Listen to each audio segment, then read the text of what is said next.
The courthouse loomed like a fortress against the morning sky, its gray stone walls catching the pale light of dawn. Reporters clustered at the entrance, their cameras flashing as black cars rolled up one by one, each door opening to release polished shoes and tailored suits.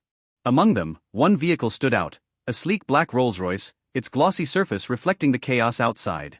From it emerged a tall man in an immaculate suit, his tie knotted with precision, his hair silver yet sharp as steel. Victor Langford. Billionaire. Philanthropist. Power broker. And today, the man at the center of a scandal that had the city buzzing. He didn't flinch at the cameras. He never did. For decades, Victor had been the face of success, a man whose name commanded respect in boardrooms and fear in courtrooms. This morning was supposed to be no different. His legal team marched at his side like an army, briefcases in hand, eyes narrowed, their confidence practically dripping onto the courthouse steps. Everything about Victor screamed control. But just a few feet away, leaning against the cold stone wall near the entrance, sat a man who looked like he belonged anywhere but here. His coat was torn, his shoes worn to the sole, his beard untrimmed. Beside him was a battered duffel bag, stuffed so full it looked like it had survived years of wandering. His eyes, however, dark, sharp, alive, followed every movement with unsettling precision. This was Daniel Hayes. To the reporters, he was just another nameless homeless man. An unwashed figure sitting in the shadow of a billionaire. But to those who knew what was about to unfold inside the courtroom, Daniel wasn't just an observer. He was the reason the cameras were here. The lawsuit bore his name. The whispers had started months ago. A billionaire developer accused of exploiting the city's most vulnerable, seizing property under the guise of urban renewal, pushing out residents who had nowhere else to go. For years, no one had dared to challenge him. Not the politicians who benefited from his donations. Not the companies who profited from his contracts. Not the families who feared being crushed under the weight of his lawyers. And then came Daniel. A man with nothing, no job, no home, no fortune. Just a claim that Victor Langford had stolen the last thing he had, the small community shelter where Daniel once found refuge. The idea of a penniless drifter taking a billionaire to court was laughable to most. Some said it was a stunt. Others believed it was suicide. But the city couldn't resist the story. And now here they were, the billionaire and the homeless man, about to face each other in court. Inside, the courtroom hummed with restrained chaos. Wooden benches creaked under the weight of journalists, activists, and curious citizens who had come to see what many called David versus Goliath, modern edition. At the front, the judge's bench stood high and stern, casting its shadow over the lawyers shuffling papers and setting up their arguments. Victor's legal team occupied nearly half the room, their expensive suits forming a wall of wealth and confidence. Each of them carried stacks of files, binders labeled with tabs, laptops humming with digital exhibits. Across from them, Daniel sat alone at the plaintiff's table. His chair looked too big for him, his coat still worn, his hands folded loosely as though he had wandered in by accident. No lawyer. No stack of evidence. Just a single folder, thin, almost laughably so, placed neatly in front of him. The murmurs in the gallery grew louder. Is he serious? No lawyer. Langford's team will eat him alive. Maybe this is just for show. Daniel ignored them. His eyes never left Victor, who now sat across the room with his chin raised, a faint smile tugging at his lips. To Victor, this was an inconvenience at best. Another case to crush. Another name to bury under paperwork and procedure. The man sitting across from him was nothing but dust in the machine of power. And yet, Victor couldn't help noticing how steady Daniel's gaze was. Not defiant.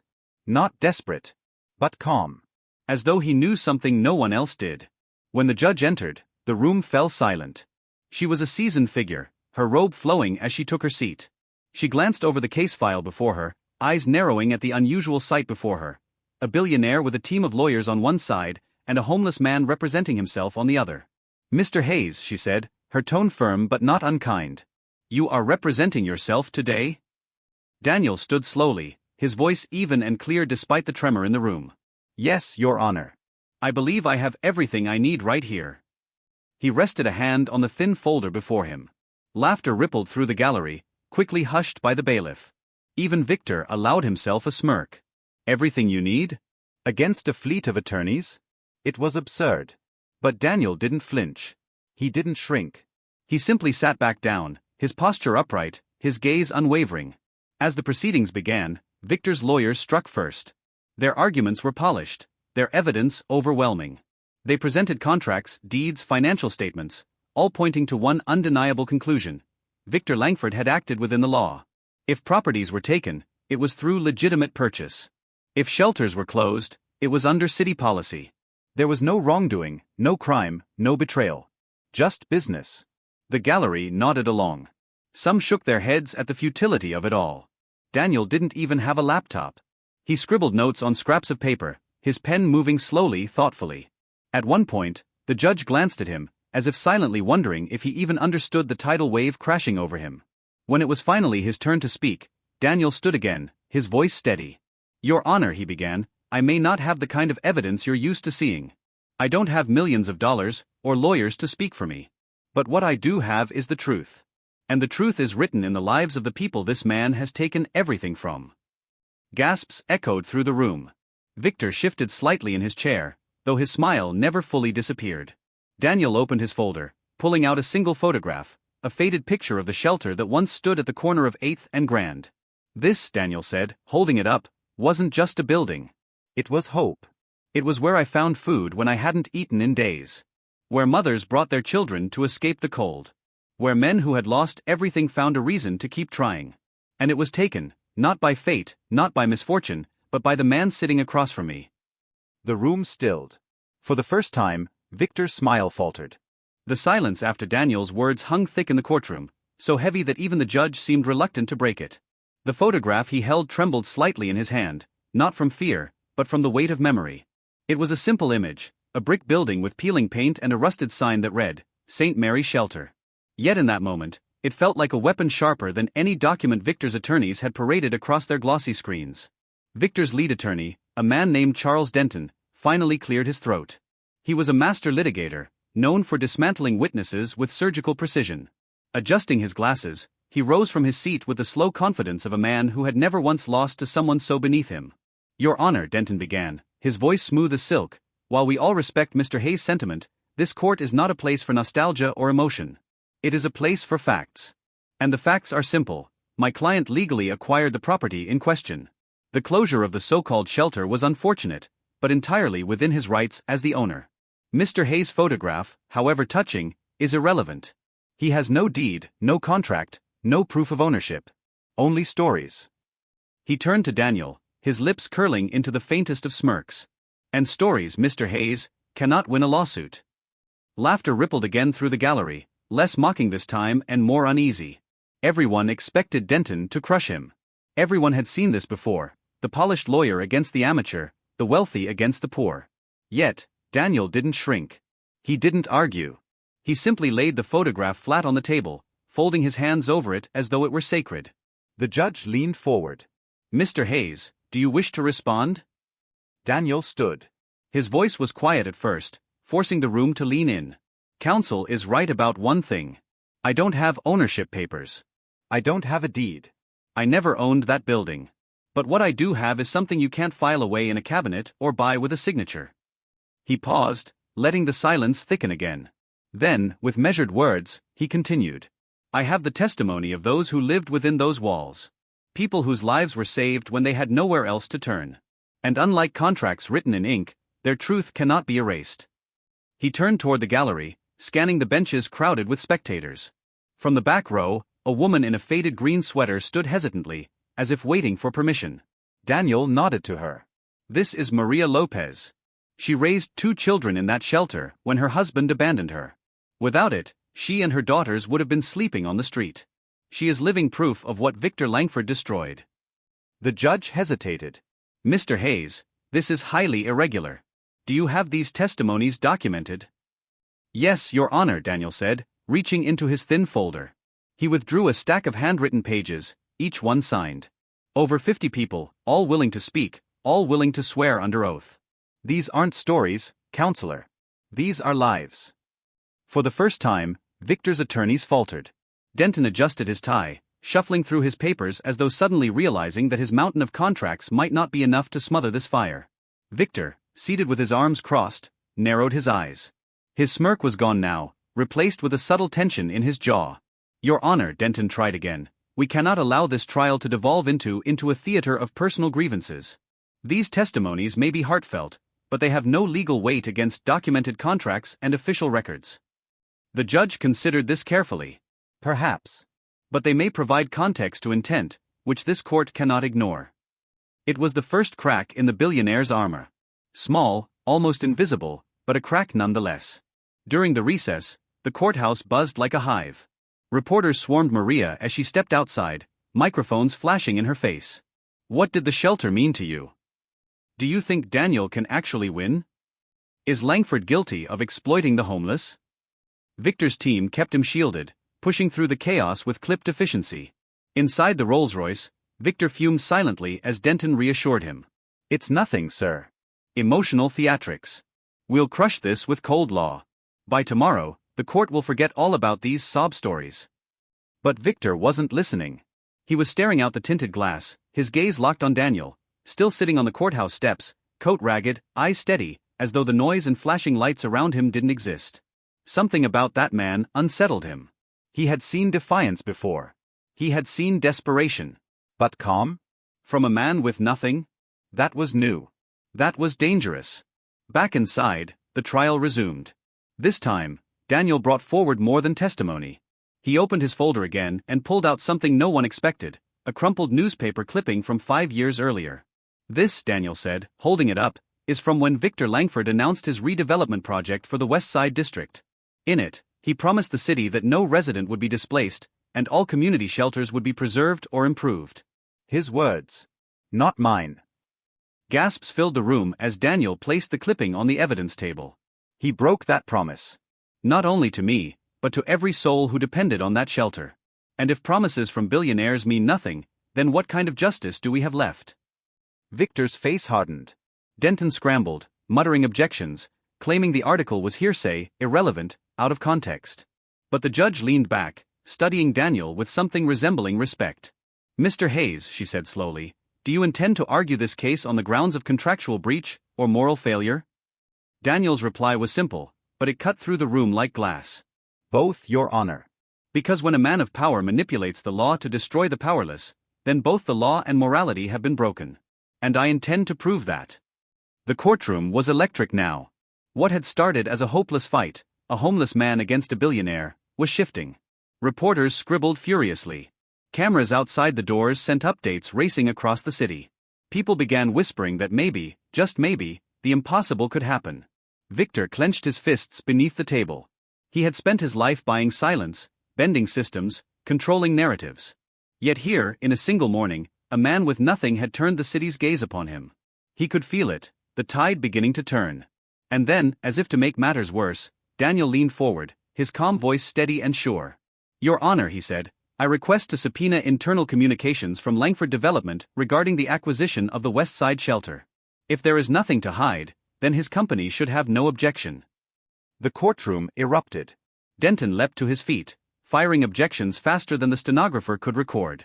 The judge's gavel slammed down, demanding order. But the damage was done. The request hung in the air like a blade, sharp and undeniable. For the first time, Victor Langford looked not untouchable, but vulnerable. The gavel slammed against the wood, sharp enough to cut through the rising storm of voices. The judge's command for order echoed against the tall walls of the courtroom. Denton's protest spilled out like a man drowning in his own panic, words layered on words, irrelevant, unfounded, baseless. But the judge's stare silenced him faster than her gavel ever could. He sat back down, his polished confidence cracked for the first time. All eyes shifted to the homeless man standing alone at the plaintiff's table. Daniel Hayes looked smaller than the mountain of lawyers facing him, but his voice carried steady, calm, unbroken. He told the judge he knew what he was asking for. The billionaire's internal records, the secret conversations no one was meant to see. If there was nothing to hide, he said, the truth would speak for itself. Victor Langford leaned forward then, his voice smooth but venomous, the word he chose slapping the air like a whip. Vagrant. That was what he called him, as if reducing him to nothing could erase the demand for evidence. The gallery stiffened at the insult, murmurs spreading like sparks across dry grass.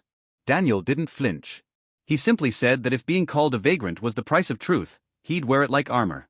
The judge studied him, long enough that the silence pressed on every chest in the room, before granting the request. Langford Development would have to turn over its internal communications. The reaction was instant and explosive.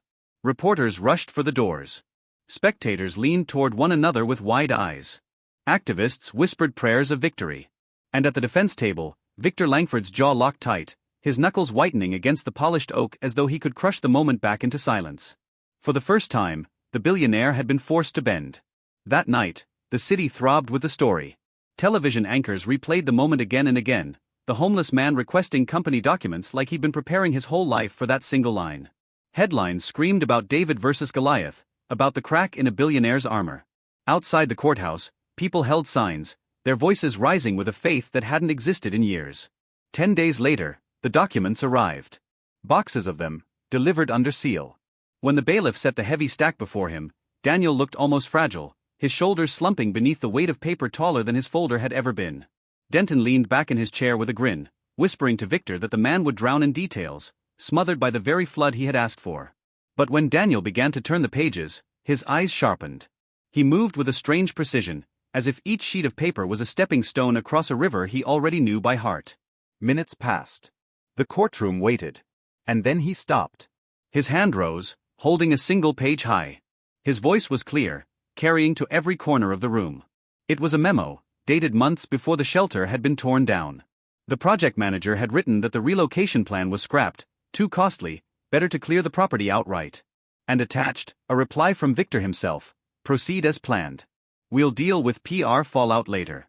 The reaction was chaos. Gasps crashed against the walls. Reporters hammered their keyboards. People leapt from their seats until the bailiff barked them back into silence. At the defense table, Victor sat frozen, his lips pressed so thin they were nearly invisible.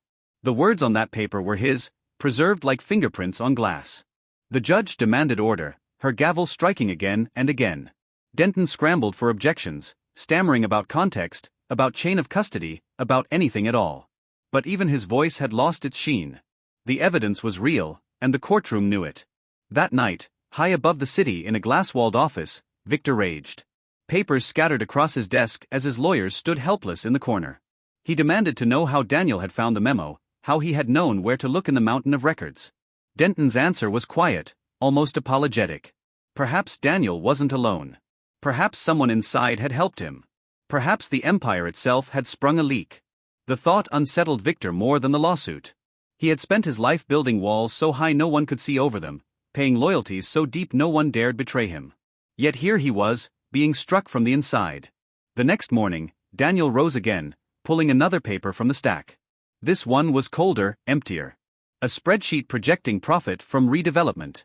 One column gleamed like blood under sunlight. Shelter closure equals plus $12.4 million ROI.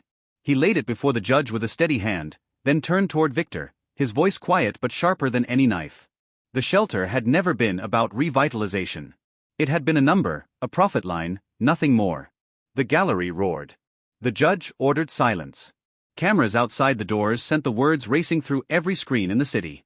For the first time, the billionaire spoke directly to the man across from him. His voice rang with disdain, sharp as broken glass.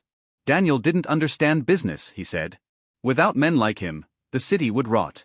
Daniel's reply was calm, almost gentle, but it cut deeper than anger ever could. Without men like you, he said, the city might actually breathe. The tension between them was fire contained only by the walls of the courtroom. The judge prepared to adjourn, her gavel lifting again. But Daniel stopped her. His hand reached into the thin folder he'd carried since the beginning, pulling out a single paper folded and worn, something he had held back until now. He didn't read it. He didn't explain. He simply held it up, letting the room feel its weight without seeing its words. His voice was steady, calm as always. Tomorrow, he said, he would reveal it. Tomorrow he would show the court something that proved beyond all doubt that Victor Langford had not only known exactly what he was doing, but that he had broken the very laws he claimed to serve. The room gasped. Reporters stumbled over each other to bolt for the doors. Spectators whispered fiercely. At the defense table, Victor's face drained of color, his confidence finally cracking open to reveal the fear beneath. And Daniel sat back down, his hands folding neatly over the secret paper, his eyes calm, as though the storm outside no longer touched him. The courtroom was already buzzing long before the judge entered. Word of Daniel's final paper had spread across the city like wildfire, igniting curiosity and speculation. Outside, a sea of cameras and microphones waited, their red lights glowing like watchful eyes. People lined the courthouse steps, chanting, holding signs, their breath visible in the crisp morning air. For years they had seen men like Victor Langford win battles before they even began. But now, something was different. For once, the giant looked unsteady. Inside, the gallery was so crowded the bailiff had to threaten removal just to keep the aisles clear. Every face was turned toward Daniel Hayes, sitting at the plaintiff's table, his ragged coat still draped over his thin frame. He looked out of place as always, yet somehow, he held the gravity of the entire room in his stillness. The thin folder sat in front of him, the mysterious paper tucked carefully inside. He didn't touch it. He didn't need to. The very idea of it had already tilted the trial on its axis. Victor entered a few minutes later, his suit pressed, his tie flawless, his expression carved from stone. But his eyes betrayed him. There was tension there now, a flicker of unease that even his army of lawyers couldn't hide. Denton leaned toward him, whispering reassurance, but Victor didn't reply. He only stared at Daniel, as if trying to peel back the man's calm exterior to see what weapon he had concealed in that single sheet of paper. The judge entered, the courtroom rising as one before settling again into silence. She wasted no time. "Mr. Hayes," she said, her voice firm but curious, "yesterday you suggested you had evidence that would directly implicate Mr. Langford in unlawful activity. Do you intend to present it today?" Daniel stood slowly, his hand brushing the worn folder. His voice was soft but steady, each word landing with precision. "Yes, Your Honor. I do." The room seemed to hold its breath as he unfolded the paper. It was creased, the ink slightly faded, but the words on it carried a weight no wrinkle could diminish. He handed it to the bailiff, who delivered it to the judge. She scanned it carefully, her brow tightening as her eyes moved line by line. When she looked up, her voice carried a sharper edge. "This is an internal compliance report, signed by Mr. Langford himself. In it, he instructs his staff to bypass state housing regulations by categorizing the shelter property as abandoned, despite records showing it was active and housing over 40 residents at the time. Furthermore, he advises that any potential complaints be buried under bureaucracy until momentum dies down." The gallery erupted in shock. Reporters shot to their feet, their fingers flying across keyboards. Activists cried out, their voices trembling with outrage. The bailiff shouted for order, but the energy couldn't be contained. Victor's face turned pale. He opened his mouth to speak, but no words came. Denton scrambled for objections, his voice cracking as he stammered about context, authenticity, misinterpretation. But the judge's gaze pinned him in place. "This document bears Mr. Langford's signature," she said, her tone like iron. "Unless you can present compelling evidence to the contrary, this court must treat it as legitimate." Daniel didn't gloat. He didn't smile. He simply sat back down, his eyes fixed calmly on Victor. It was the calmness that cut deepest, more than anger ever could. The billionaire, who had silenced cities and crushed rivals, was now cornered by a man with nothing but the truth. The judge adjourned for a short recess to allow both sides to review the document.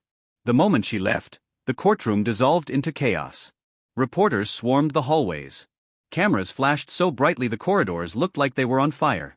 Protesters outside roared louder, chanting Victor's name alongside words like criminal and thief. Inside the defense chamber, Victor slammed the table, his voice a growl. "Who leaked it? Who gave him this?"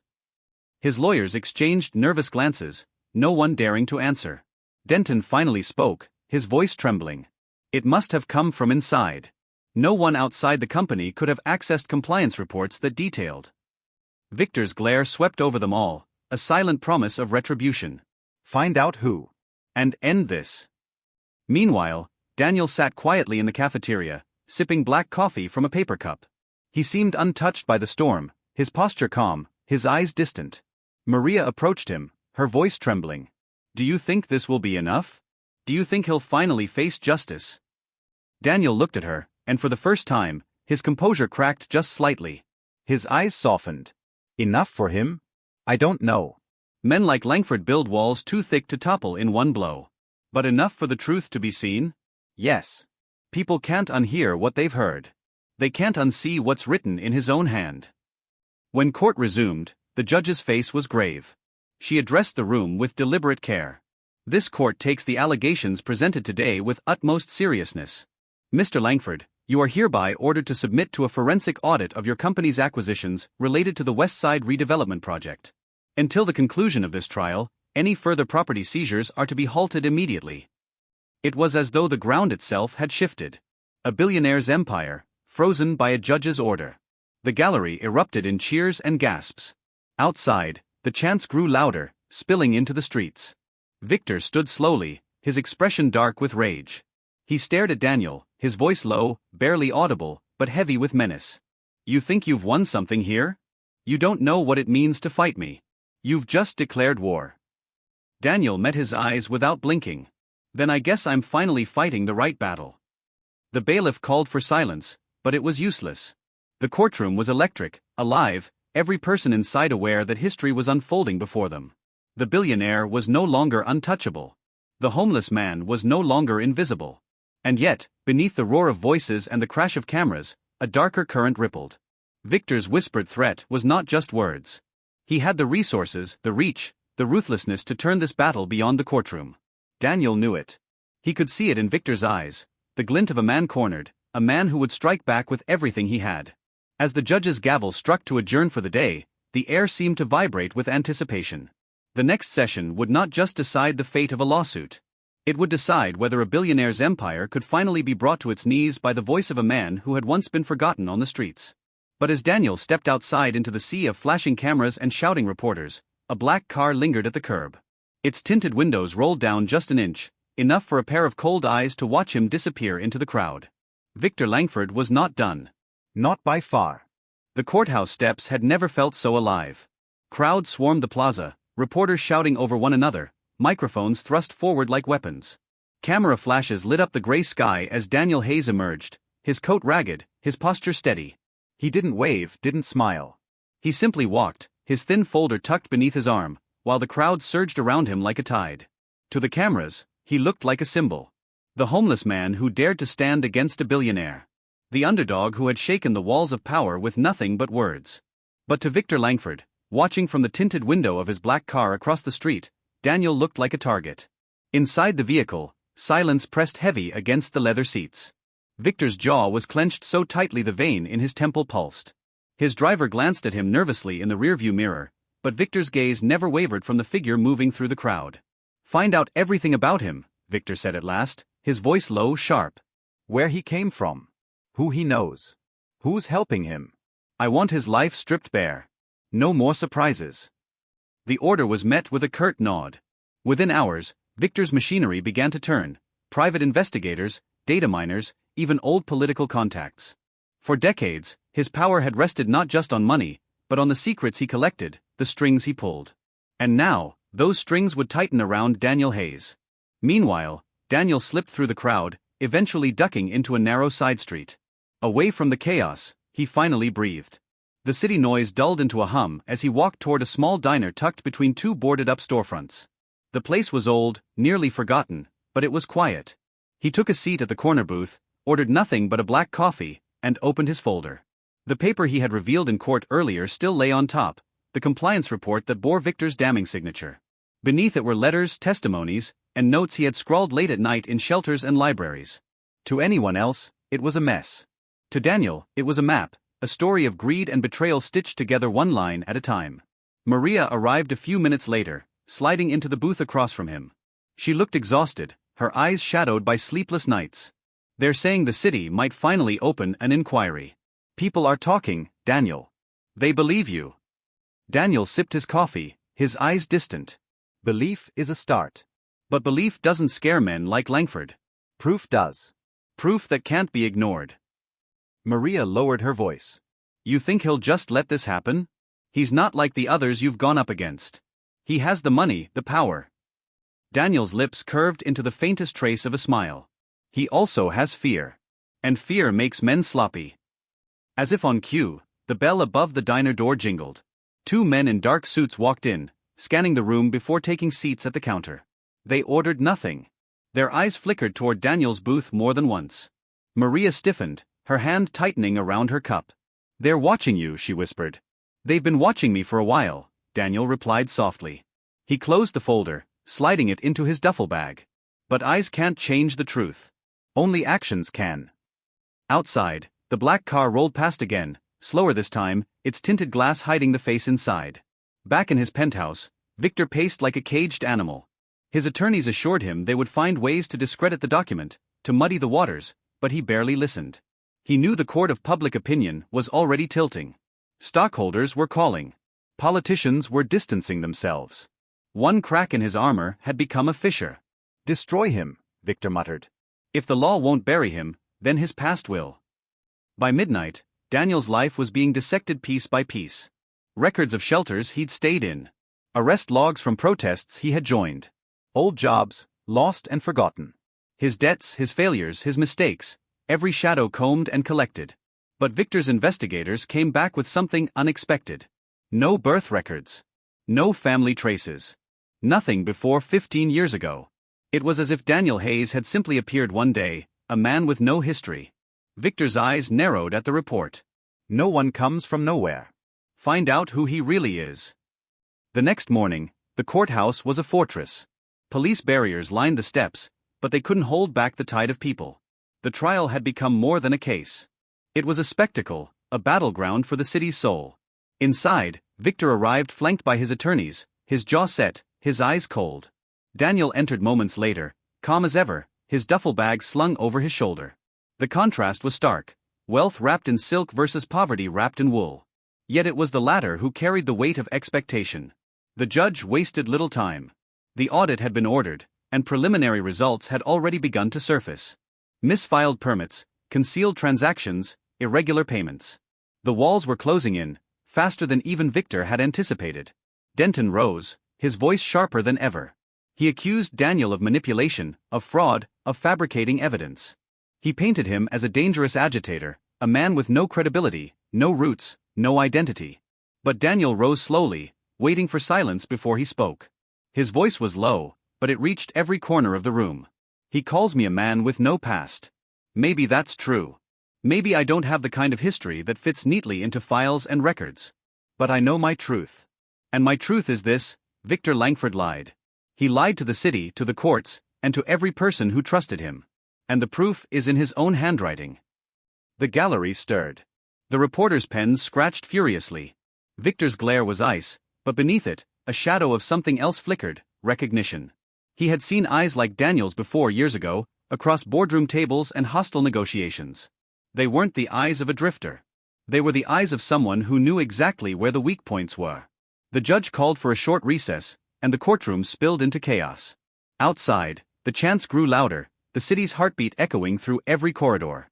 The man who had stared at Daniel in the hallway did not reappear. Yet his absence was louder than his presence had been, a shadow that clung to Daniel as he returned to the courtroom. Maria whispered about calling the police, but Daniel shook his head. He had lived too long in the margins of the world to mistake intimidation for coincidence. Someone was tightening a noose.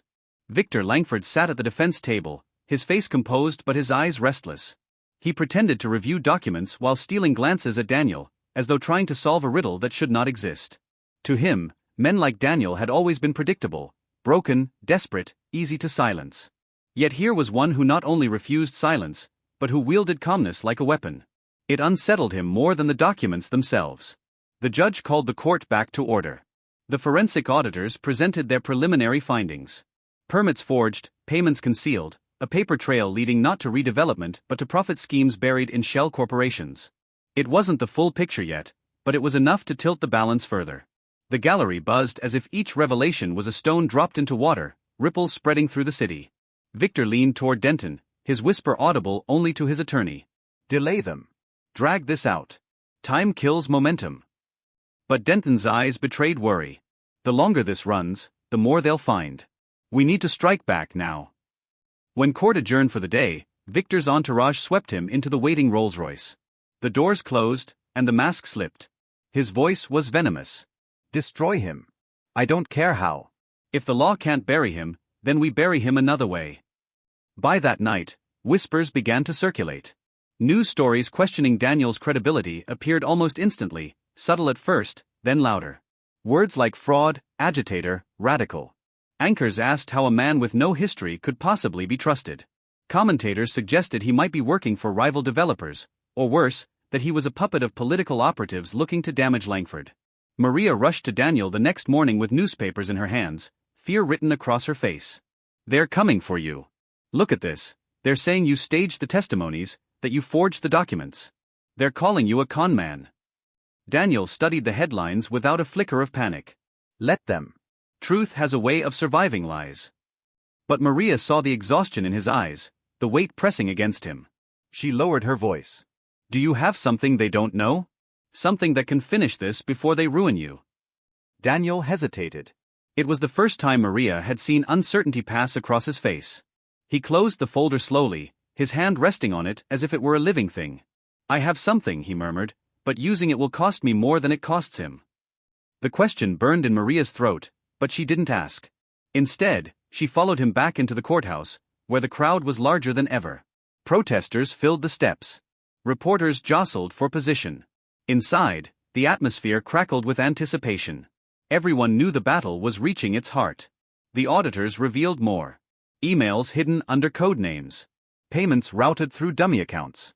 Memos stamped with Victor's initials authorizing expedited clearances that violated housing law. The picture was no longer cracks in the armor, it was a collapsing fortress.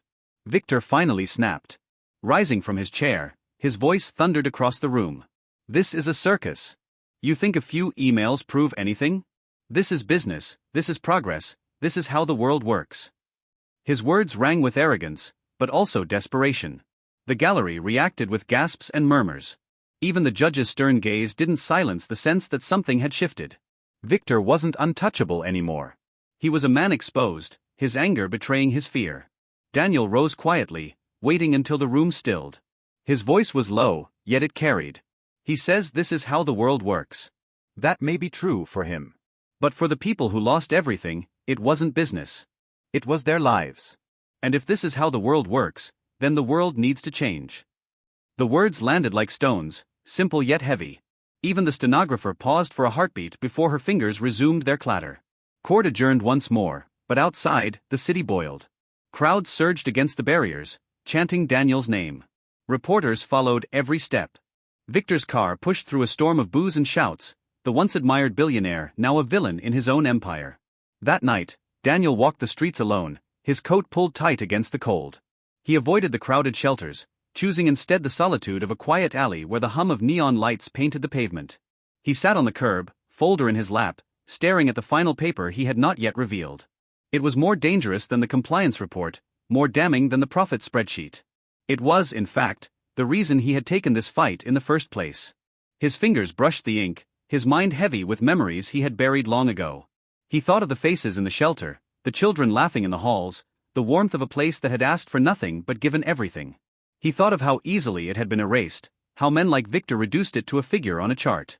But he also thought of the night he first saw the document, the night he realized that Victor Langford was not just a corrupt businessman, but something far worse. Behind him, a shadow moved. A man stepped out from the darkness, his suit blending into the night. It was one of the watchers from the diner, his eyes cold, his posture rigid. He didn't speak at first. He only stared. Daniel stood slowly, tucking the folder beneath his arm. If you're here to scare me, he said, you're too late. I've lived through worse than fear. The man finally spoke, his voice flat, professional. You need to stop. Walk away. Before you can't. Daniel's reply was calm. If I walk away now, then everything I've done is for nothing. The man's jaw tightened. His hand slipped into his coat pocket. For a moment, the alley fell silent, the neon buzz louder than breath. Then, without another word, the man turned and melted back into the darkness. The next morning broke gray and restless. A storm threatened the city, heavy clouds pressing down on the skyline, the air damp with the promise of rain. Crowds still gathered at the courthouse steps despite the weather, umbrellas bobbing like restless waves. Their chants were muffled by the wind, but their presence was undeniable. Daniel Hayes had become more than a plaintiff. He was a symbol, and symbols drew storms of their own. Inside, the courthouse hummed with a different kind of tension. Reporters sat with laptops open before the session even began, their fingers ready to pounce. Activists leaned forward in the gallery, eyes locked on the man who had shaken a billionaire. And at the defense table, Victor Langford sat rigid, his suit immaculate, his gaze sharp and predatory. His army of lawyers surrounded him, but their confidence had thinned. Even Denton, polished as ever, seemed smaller today. Daniel entered quietly, the same worn coat on his shoulders, his duffel bag clutched close. He looked as though he had walked through the storm itself, but his eyes were steady. He set the folder on the table, the same folder that had unnerved Victor more than any stack of evidence ever had. When the judge entered and called the court to order, the air seemed to freeze. The auditors presented further findings, bank transfers linking Victor's companies to offshore accounts, invoices doctored to erase shelter operations from official records. Each revelation tightened the noose. But Victor leaned back in his chair, his smirk returning. When Denton rose, his voice rang with rehearsed confidence. Your Honor, we contend that Mr. Hayes has orchestrated a campaign not of justice, but of deception. We have discovered evidence that this man is not who he claims to be. He is not simply a homeless plaintiff seeking truth. He has no verified history, no record before the last 15 years. How are we to trust a man who appears from nowhere? The words rippled through the courtroom. Murmurs spread like fire. Reporters typed furiously. Maria, sitting in the gallery, paled. The judge turned to Daniel, her eyes sharp. Mr. Hayes, do you wish to respond to this? Daniel rose slowly, his hands resting on the table, his posture calm but unyielding. His voice was quiet, but every word carried. They are right about one thing. I do not have the kind of past they can drag into this courtroom. My records do not fit neatly into their files. But my absence from their paper trail does not make my truth any less real. If anything, it proves how invisible people like me have been made. The gallery stirred. Some nodded, others whispered. But Victor's eyes narrowed, sensing weakness. He leaned forward, his voice low but audible. You're hiding something. And when I find it, you'll regret ever stepping into my world. Daniel looked at him for a long moment, then turned back to the judge. I am hiding nothing. My story is not written in files or records. It is written in the shelter that was destroyed, in the lives that were displaced. That is all that matters. The judge allowed the session to continue, but the seed of doubt had been planted. Reporters clung to it, headlines already forming about the mysterious plaintiff with no past. During the recess, Maria found Daniel in the hallway, her voice urgent. They'll use this, Daniel. They'll turn your silence into a weapon. If you don't tell them who you really are, they'll invent something worse. Daniel looked out the tall window, the storm clouds churning above the city. His reflection was faint in the glass, a shadow of a man caught between two worlds. The truth of who I was won't help this case, he said softly. It will only give him more weapons to twist. Maria grabbed his arm, her voice breaking. Then tell me. Tell me what you're not telling them. For a moment, he said nothing. The silence stretched until it felt like it might shatter the glass. Then, finally, he spoke. I was not always Daniel Hayes. 15 years ago, I had a different name, a different life. I worked in corporate law, buried deep inside the very machine men like Langford used to bleed cities dry. I wrote the contracts. I learned the tricks. And when I saw what those contracts did to people, I walked away. I left everything. And I never went back. Maria's eyes widened. You were one of them? Daniel nodded, his gaze distant. That's why I know how to read their documents, why I knew where to look in the audit. I know the language they use to hide the truth. I know it because I helped write it once. Maria's voice trembled. If that comes out. It will, Daniel said quietly. Victor won't stop until he drags it into the light. But when he does, he won't realize that my past is the very reason I can fight him now. The recess ended, and they returned to the courtroom. Victor's smirk had grown, as though he already sensed the truth creeping into the open. His investigators were close. Daniel could feel it. The session dragged on, but the tension was no longer about the documents alone. It was about the man who wielded them. Reporters whispered about the mystery of his past. Activists clung to his words, but doubt lingered like fog. Victor fed it with subtle smirks, with whispered comments that reporters hungrily noted. When court adjourned that evening, the storm finally broke outside. Rain hammered the courthouse steps as Daniel stepped into the downpour, his coat soaking through instantly. Maria held her umbrella over him, but he shook his head. He welcomed the rain, as though it were washing away the weight pressing on him.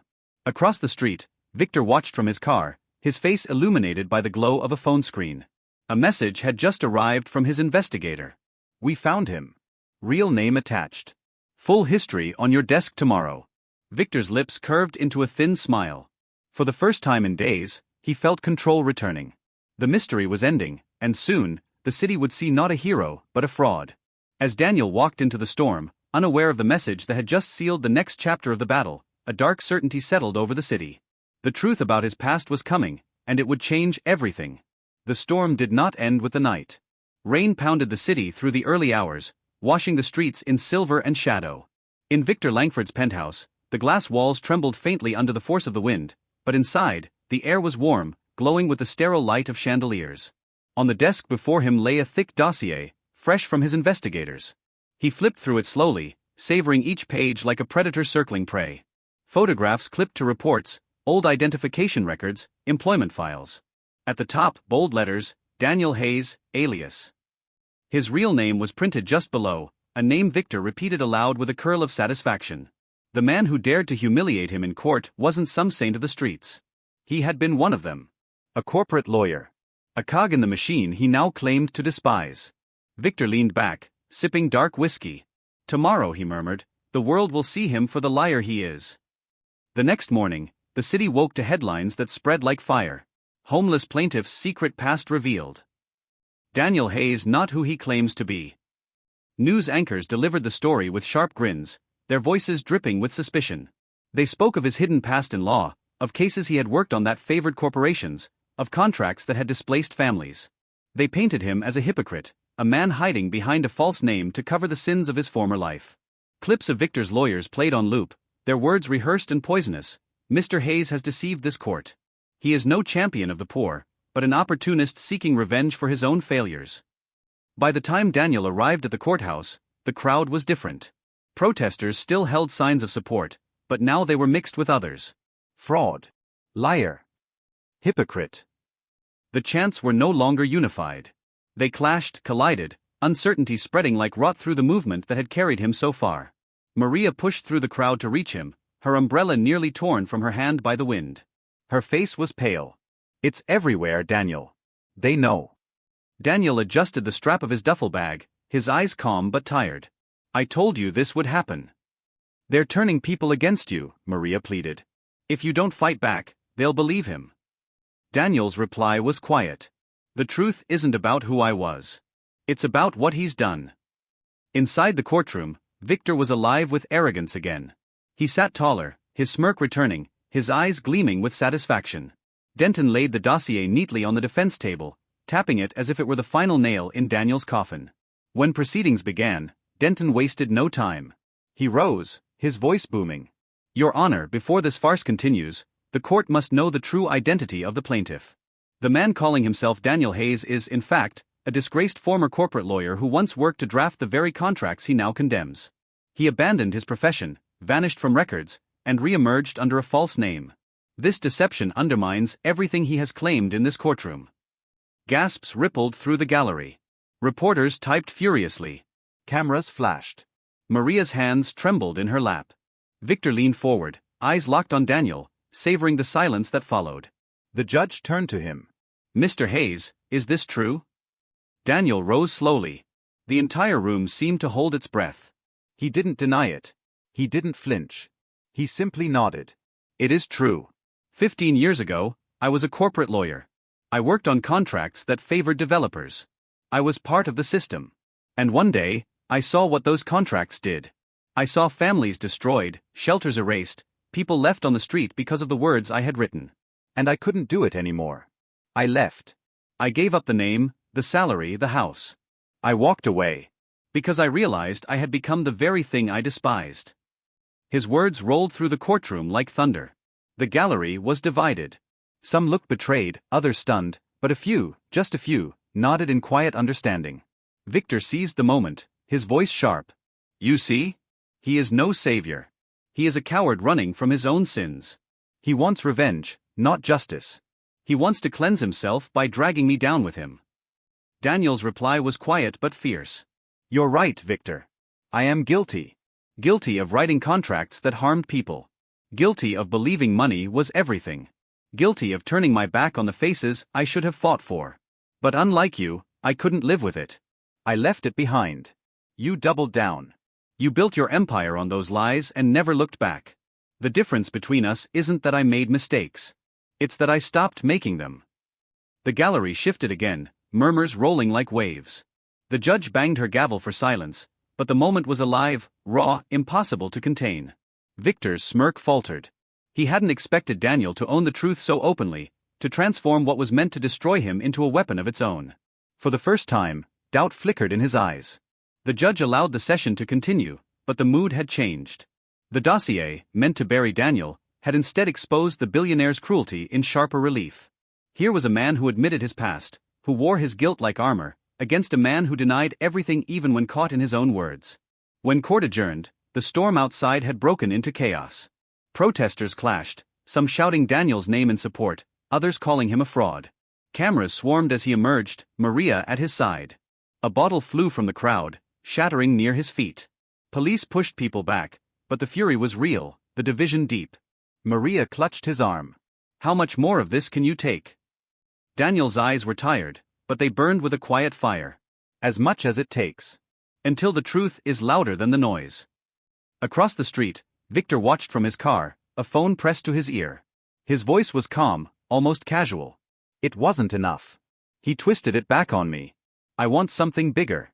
Find me leverage that breaks him completely. I don't care what it takes. The line crackled, and a voice answered, "We may have something. A connection from his old firm. Something buried deep. If we pull it out, he won't recover." The city seemed to vibrate with unease in the days that followed. The storm had passed, but its residue clung to the streets, puddles reflecting the gray sky and neon signs of late-night diners. People argued on street corners, in subway cars, in coffee shops. Was Daniel Hayes a hero or a fraud? Was he the voice of the voiceless, or a man running from his past? The truth was blurred, twisted, shaped by the news cycle. Victor Langford's money fed like a furnace. In Victor's penthouse, the atmosphere was different. He was no longer rattled. The dossier had not destroyed Daniel as he'd hoped, but it had revealed something invaluable, a crack to widen. Now, with the call he'd received, he believed he held the hammer that would shatter his opponent once and for all. The man delivering it was no lawyer, no politician. He was a fixer, the kind of shadow Victor had relied on for decades to clean up the messes wealth alone couldn't erase.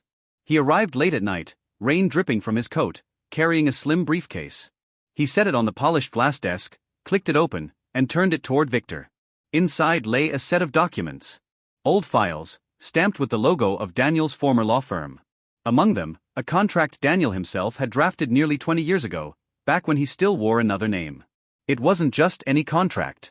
It was a deal that had enabled a developer, one of Victor's rivals at the time, to seize a low-income housing block, displacing dozens of families. Victor lifted the page with trembling fingers, a grin spreading across his face. So this is his holy past. This is his truth. He did exactly what he accuses me of. He was no different. And tomorrow, the world will know it. The fixer's voice was flat. If you release this, you'll ruin him. But you should know, it may also raise questions about why you held onto it for so long. Victor dismissed the warning with a wave. They won't question me. They'll only see him for what he is, a hypocrite. And that will be enough.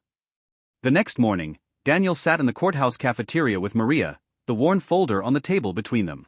The noise of reporters filled the air, but Daniel seemed far away, staring into his coffee. Maria leaned forward, her voice urgent. You can't keep letting him set the story. Every day, he twists the truth. You need to hit back harder, Daniel. Reveal what's in that last paper before he destroys you. Daniel shook his head slowly. Not yet. If I play that card too soon, it will drown in the noise. Timing is everything. But Maria's fear was palpable. She had seen the hunger in Victor's eyes, the way his money could bend perception. She knew another storm was coming, and she feared Daniel wouldn't survive it. Court resumed under skies still heavy with rain. The gallery was full, the tension sharper than ever. Victor's smirk was back in full force, his confidence restored. When Denton rose, his steps carried the swagger of a man about to strike. Your Honor, he began, holding up a document. The plaintiff has accused my client of corruption, of callous disregard for human life. But today, we present proof that the plaintiff himself once facilitated the very kind of injustice he now rails against. The courtroom fell into a hush. Denton laid the contract on the evidence table. This is a contract drafted by Mr. Hayes, under his former name, while employed at a prestigious law firm. This document allowed a developer to seize housing, forcing families onto the street. These are his words, his work, his sin. He accuses Mr. Langford of heartlessness, yet he himself once wielded the pen that destroyed lives. Gasps rippled through the room. Reporters scrambled, their fingers flying across keyboards. Maria's face blanched in the gallery. Victor leaned back, smug, his eyes fixed on Daniel. At last, he thought, the mask will fall. The judge turned to him. Mr. Hayes, is this true? Daniel rose slowly, his hands steady on the table, though the weight of the moment pressed heavy. His voice was quiet, but it carried across the room. Yes. It is true. I wrote that contract. The gallery erupted, shouts and murmurs crashing against the walls. The judge's gavel slammed, demanding silence, but the damage was already done. Daniel waited, letting the noise settle before continuing. I wrote it because it was my job. Because I believed that success meant serving the powerful, not protecting the powerless. And when I saw what those words had done, when I stood on the street and looked into the eyes of the families who had lost everything because of what I had written, I walked away. I could not undo the past. But I could refuse to be part of it again. His voice grew stronger, cutting through the storm of whispers. Yes, I was part of the system. I built the cage that trapped people. And that is why I fight now. Because I know exactly how men like Mr. Langford operate. Because I was once one of them. And because I will not let my silence make me complicit a second time. The gallery shifted. Some stared with betrayal, others with awe. A man admitting his own guilt, his own sins, in a courtroom where denial was currency. The judge studied him, her expression unreadable, but her eyes lingered longer than usual. Victor slammed his hand on the table, his voice sharp. Don't you see? He admits it. He is no savior. He is a criminal of conscience, trying to wash away his sins by dragging me down. He is no better than I am. Daniel turned, meeting his gaze with steady calm. No, Victor. The difference between us is simple. I faced what I did. You never will. The words landed like a hammer. The gallery roared again, half in anger, half in applause. Reporters scribbled with fevered urgency. The judge's gavel cracked against the bench, fighting to restore order. But beneath the noise, Daniel felt the weight pressing heavier. The truth was out now, not just Victor's but his own. His past was no longer hidden. The city would judge him not only for the evidence he carried, but for the man he had once been. As court adjourned, Daniel stepped into the rain-soaked streets, Maria clinging to his arm. Protesters swarmed, some shouting his name in support, others calling him a fraud. Bottles, papers, shouts filled the air. Police struggled to hold the line. Rain streaked down the courthouse windows as the 10th day of proceedings began, gray light slanting into the chamber like the city itself was holding its breath. The gallery was more divided than ever. Some held signs in support of Daniel Hayes, others shouted for him to be jailed as a fraud. The noise outside was a storm that mirrored the chaos within. Victor Langford entered like a conquering general, his lawyers in formation, his stride heavy with triumph. The revelation of Daniel's old contract had given him back the confidence he craved. To him, the crowd's division was victory. Doubt had been planted, and doubt was more dangerous than any evidence. Daniel entered moments later, soaked from the rain despite the umbrella Maria had tried to press on him. He carried the same thin folder, the same duffel bag, his coat clinging damply to his shoulders. He looked weathered, older, a man beaten down by storms both outside and within. Yet his eyes were steady, his gaze unwavering as he set the folder on the table. The judge's gavel struck, and the session began. The auditors returned with fresh findings, irregularities tied directly to Langford's private accounts, transactions that bypassed oversight entirely. But Denton objected fiercely, his words sharp, his tone practiced. He painted the evidence as circumstantial, as the product of clerical error, as anything but the deliberate corruption it appeared to be. Victor watched the back and forth with a smirk, his fingers drumming on the table. He believed the tide had turned irreversibly in his favor. Daniel had been unmasked, his past dragged into the light, his image tarnished. All that remained in Victor's mind was to grind him down until nothing was left. But Daniel sat silently, his hands folded over the folder. He listened to the arguments, the objections, the rebuttals, until finally the judge turned to him. Mr. Hayes, do you have anything further to present? The room fell silent. Every reporter leaned forward. Maria's breath caught in her throat. Even Victor stilled, his smirk fading just slightly as Daniel rose. He picked up the folder, opening it slowly. From within, he withdrew a single paper, the one he had carried from the beginning, the one he had never shown. He held it carefully, as though it were fragile, and stepped forward. This, Daniel said quietly, his voice carrying through the chamber, is the document I have waited to reveal. Not because I wanted to keep it hidden, but because I knew it had to be shown when it could not be drowned in noise. This is the proof that Mr. Langford not only betrayed promises, not only profited from lies, but broke the law deliberately and with full knowledge of his actions. He handed the paper to the bailiff, who carried it to the judge. The room was silent except for the shuffle of feet and the scratch of pens. The judge's eyes scanned the page, her brow furrowing deeper with every line. When she looked up, her expression was grave.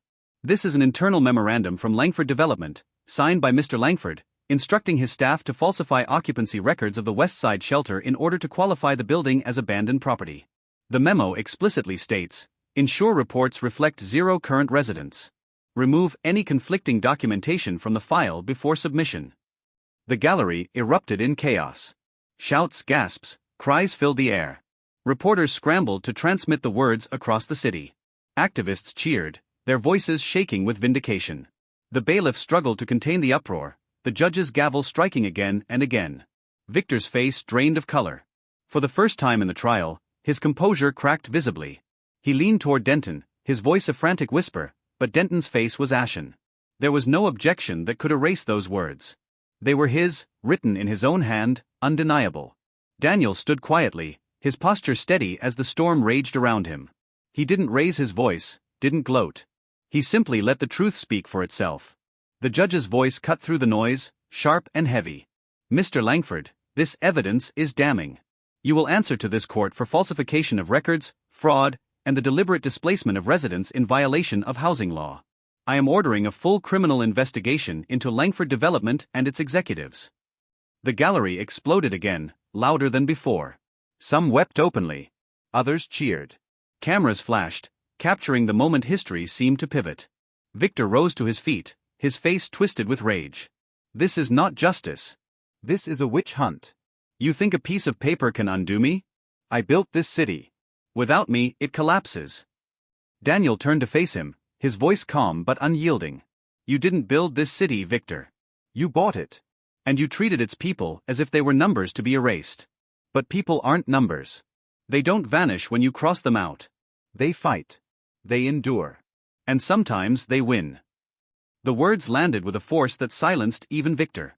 For a moment, the billionaire stared at Daniel as though he were looking at something he couldn't quite comprehend. A man who had nothing, yet who somehow had stripped him of everything. The judge adjourned for the day, her gavel striking with finality. Outside, the crowd had grown to a roaring sea. News spread faster than the rain falling from the sky. Langford caught in fraud scandal. Memo reveals deliberate lies. Homeless plaintiff delivers final blow. Daniel stepped into the storm, Maria at his side. Reporters surged around him, shouting questions, cameras flashing. He pushed through quietly, the folder clutched under his arm. Maria whispered, her voice trembling with relief. "You did it. You finally did it." But Daniel's eyes were distant. His voice was low. "No. Not yet. He won't accept this. He'll fight harder now, because he knows it's slipping away." And Daniel was right. Across the street, Victor sat in his car, his fists clenched, his face pale but his eyes burning with fury. The memo had wounded him, but not killed him.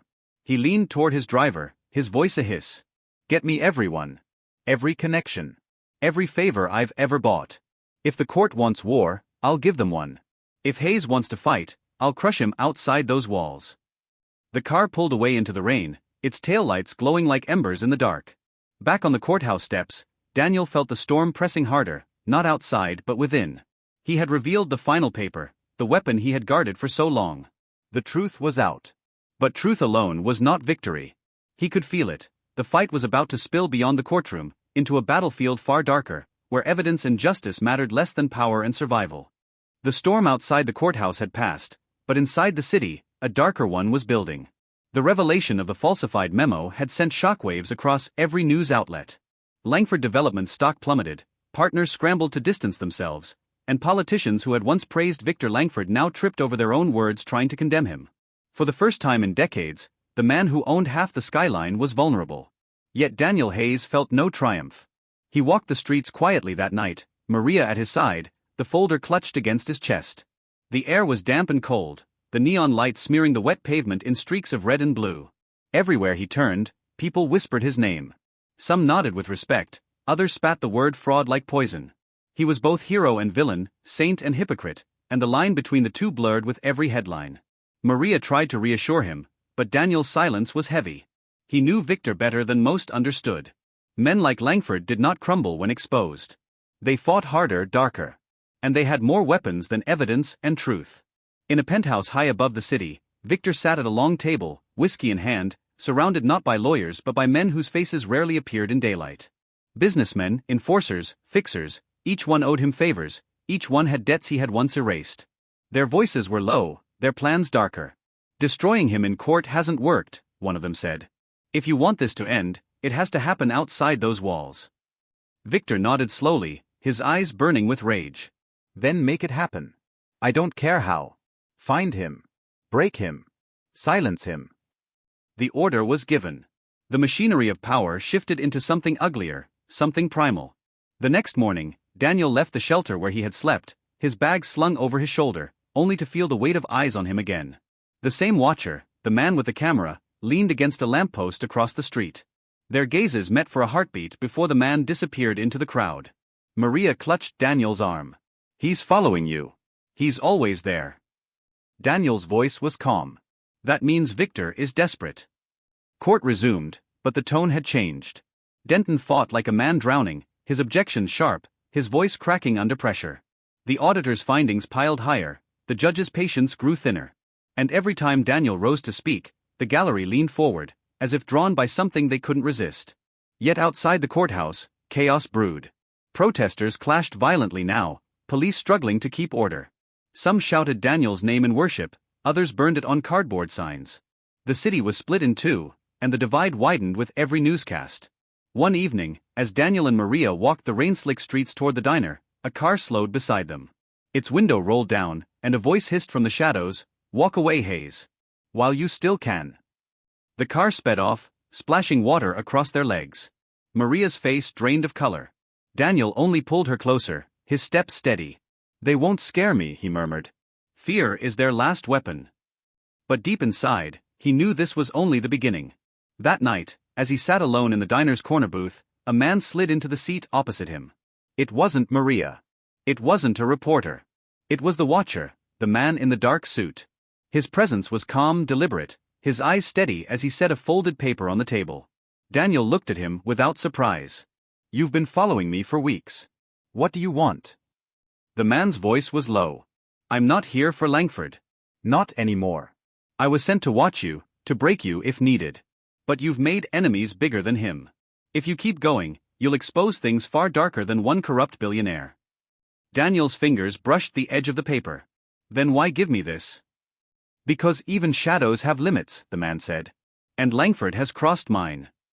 Without another word, he stood and walked away, vanishing into the rain. Daniel unfolded the paper. It was an address. A warehouse on the outskirts of the city. Scribbled beneath it, proof of payments. Off the books. Untouchable. Daniel stared at it, the noise of the diner fading into silence around him.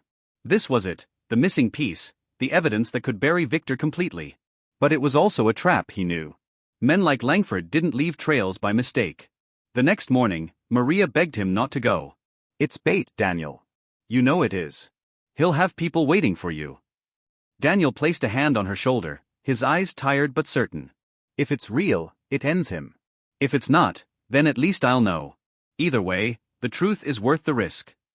That night, Daniel walked alone through the empty streets, the address in his pocket, the city lights fading behind him. The warehouse loomed at the edge of the river, its windows dark, its walls scarred with rust. The air smelled of salt and oil. Inside, the floor creaked beneath his boots. Shadows stretched long across the concrete. He found a metal desk in the corner, papers stacked in neat piles. He rifled through them, his breath quickening as he saw what they contained. Ledgers, invoices, proof of bribes and payoffs, millions funneled to city officials to secure permits and silence opposition. Every page carried Langford's fingerprints. But then, the sound of footsteps echoed behind him. Slow. Heavy. Deliberate.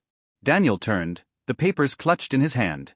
From the shadows emerged men in dark suits, their faces blank, their steps steady.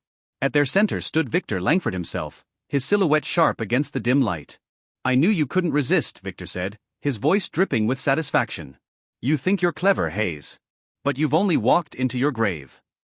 Daniel's grip tightened on the papers. His voice was calm, steady, unyielding. "If this is my grave, Victor, then it's one you'll be buried in too." The warehouse smelled of damp rust and old oil, the river outside slapping against its walls like a restless drumbeat. Daniel stood in the center of it, the incriminating papers clutched tightly in his hand. Around him, shadows moved, Langford's men silent, their eyes as cold as the steel pipes they carried. And at the heart of them, Victor Langford himself, polished suit gleaming even in the dim light, his expression carved from stone. "You've been a thorn in my side long enough," Victor said, his voice echoing against the metal rafters. "You think these scraps of paper can destroy me? You think the truth matters in a world I own?" Daniel's eyes locked on his. "The truth doesn't belong to you, Victor. It never has." Victor smirked, stepping closer. "And yet here you are alone, surrounded, caught like a rat. You want to expose me? You won't leave this place alive." The circle of men closed in, footsteps crunching against the dust and gravel. Daniel tightened his grip, his voice steady despite the danger. "Then the truth will leave without me." From his coat pocket, he pulled out a small device, an old scratched recorder. He held it up, letting the dim light glint across its surface. "Everything you just said, it's already been recorded." Victor froze, his smirk faltering for the briefest moment before he laughed, sharp and cruel. "You think a recording matters? My lawyers will bury it before the ink even dries. No one will believe you." Daniel's gaze didn't waver. "They will, because they'll hear it from your own mouth. And because every word matches the evidence in my hands." The men hesitated, glancing toward their employer, uncertainty flickering in their eyes. Victor saw it and his rage boiled. He stepped forward, his voice a hiss. "Take it from him. Now." They lunged, but Daniel moved first. He threw the papers high into the air, the sheets scattering like snow, fluttering across the warehouse floor. Some caught in the draft from broken windows, swirling upward toward the rafters. The men scrambled, chasing the evidence, but Daniel darted toward the far side of the warehouse, his footsteps pounding against the concrete. Victor roared, his voice echoing. "Get him!" The chase tore through the cavernous space. Daniel weaved between rusted machinery, ducked beneath hanging chains, the papers still drifting like feathers in the chaos. His heart thundered, but his mind was clear. He wasn't running to escape, he was running to lead them into the open. At the warehouse door, the night exploded with light. Police cars surrounded the building, their sirens wailing, red and blue strobes painting the riverbank. Dozens of officers stormed in, their shouts cutting through the chaos. Victor froze as the warehouse filled with law enforcement. The judge's order for a full criminal investigation had set this in motion, and Daniel had made sure to tip them off with the address scribbled on the slip of paper. One by one, the officers seized Langford's men, forcing them to the ground, weapons clattering against the floor. Victor stood rigid, his jaw clenched, as a detective approached with handcuffs. "Victor Langford," the officer announced, "you are under arrest for fraud, falsification of records, and conspiracy to commit housing violations." The billionaire's face twisted in fury. "You can't do this.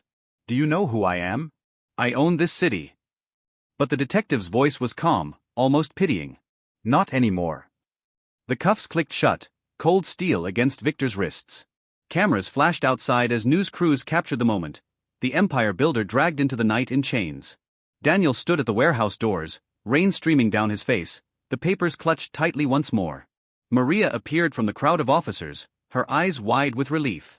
She threw her arms around him, her voice trembling. "You're alive. You actually did it." Daniel's voice was quiet, almost lost beneath the storm. "No, Maria. We did it." Everyone who refused to be silent. Everyone who refused to vanish when he tried to erase them. This wasn't me alone. The days that followed changed the city. News outlets broadcast Victor Langford's downfall across every screen, every headline. The memo, the bribes, the falsified records, all of it became public record. His empire crumbled overnight, board members fleeing, investors abandoning him.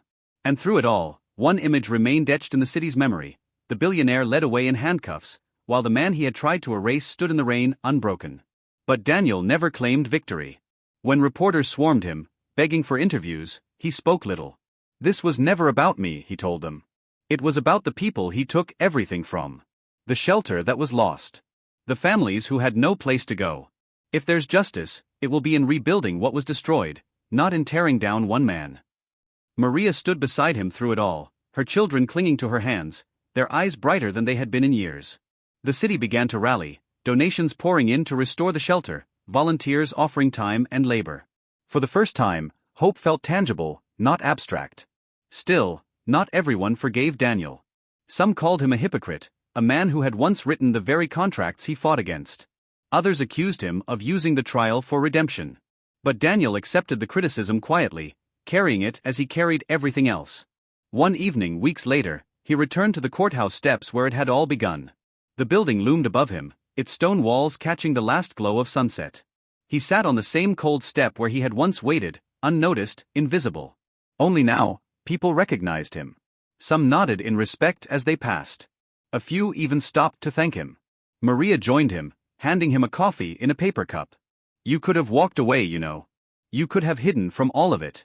But you didn't. Daniel looked out at the city, the skyline gleaming against the darkening sky. I walked away once. I thought silence would absolve me. I was wrong. Sometimes you have to stand in the storm, even if it breaks you.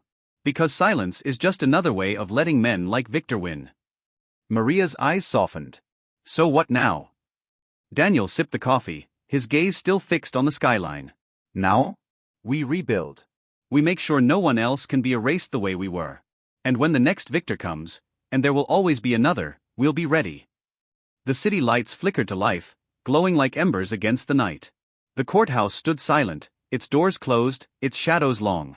And on the steps sat a man who had once been invisible, now etched into the city's memory, not for his past, but for the storm he had endured, and the truth he had forced into the light.